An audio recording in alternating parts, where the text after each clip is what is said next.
কাহিলীপাৰাৰ forensic সঞ্চালকালয়ত মৃতদেহ বাথৰুমত উদ্ধাৰ বৈজ্ঞানিকৰ মৃতদেহ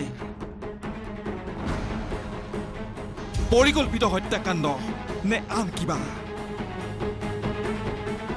কাৰ আক্ৰোশৰ বলি সহকাৰী বৈজ্ঞানিক প্ৰদীপ শইকীয়া ৰহস্যজনক মৃত্যুৱে লগাইছে তোলপাৰ কিন্তু ঘটনাক লৈ মৌন মহানগৰ আৰক্ষী দেওবাৰ সময় বিয়লি স্থান কাহিলীপাৰাৰ ফৰেন্সিক বিজ্ঞান সঞ্চালকালয় ৰহস্যজনকভাৱে কাৰ্যালয়টোৰ বাথৰুমত উদ্ধাৰ এইগৰাকী সহকাৰী বৈজ্ঞানিক প্ৰদীপ শইকীয়াৰ মৃতদেহ চকীদাৰজনে সেই লাইটৰ চুইচ দিবলৈ যাওঁতে মানে দেখিলে যে বাথৰুমত এজন মানুহ পৰি আছে আমি ভাবিলোঁ তাতে সেই আমাৰ বিল্ডিঙৰ কাম চলি আছিলতো ভাবিছিলোঁ আমি লেবাৰ নেকি চাই গৈ মাত বোলো দিলোঁ তাৰপিছত এজনে ক'লে বোলে নহয় পানী অলপ মাৰি চাওঁচোন উশাহ এটা লয় হেৰি এটা থাকে কিন্তু দেখিছোঁ একদম তেওঁ নিউতে কিন্তু এই মৃত্যুৰ ঘটনা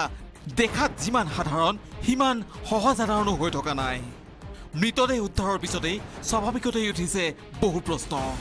কিয় বন্ধৰ দিনত কাৰ্যালয়লৈ আহিছিল প্ৰদীপ শইকীয়া কিয় নিৰাপত্তাৰক্ষীয়ে দেখা নাছিল প্ৰদীপ শইকীয়াক কিয় ঘটনাক গাপ দিয়াৰ চেষ্টা চলাইছে মহানগৰ আৰক্ষীয়ে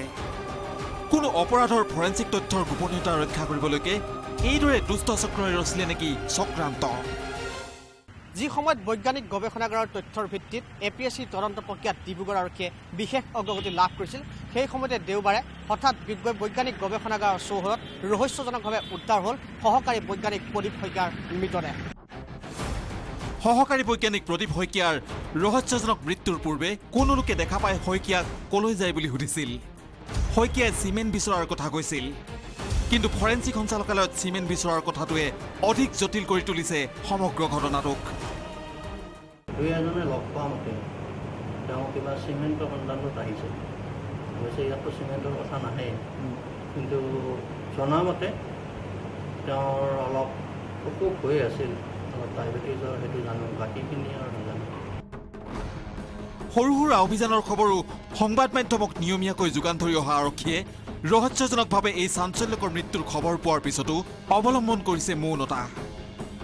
সহকাৰী বৈজ্ঞানিক প্ৰদীপ শইকীয়াৰ ৰহস্যজনক মৃত্যুক কেন্দ্ৰ কৰি বৰ্তমানলৈকে মুখ খোলা নাই মহানগৰ আৰক্ষীয়ে মহানগৰ আৰক্ষীৰ এনে মৌনতাৰ বিপৰীতে একাংশই প্ৰদীপ শইকীয়াৰ এই মৃত্যুত পাইছে ৰহস্যৰ গুণ